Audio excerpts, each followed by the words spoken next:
The legislation before you today extends our school levy lids by a year. Many of us refer to it as the Levy Cliff.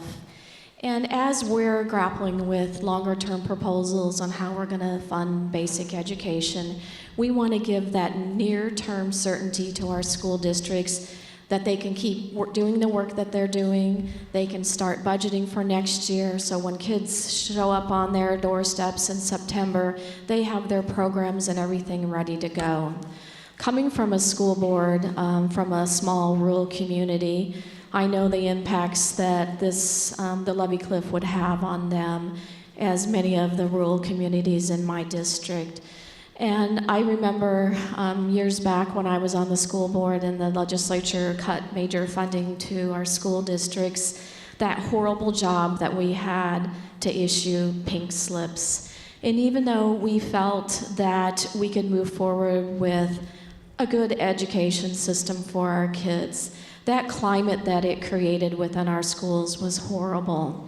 We want our educators in front of our kids doing the very best job that they can do, providing that quality education. Parents want us to do that. Communities want us to do that.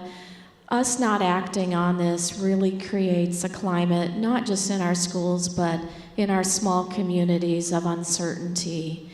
And we really feel strongly that our educators need to be in front of kids doing a job. When pink slips are delivered to a young teacher or any teacher in a school district or any educator, that uncertainty that it provides or that gives their families is heart-wrenching. I know how horrible it made me feel as a school board director to give that pink slip to a teacher where my kids were in that classroom, or any of the kids, 3,000 kids in that school district.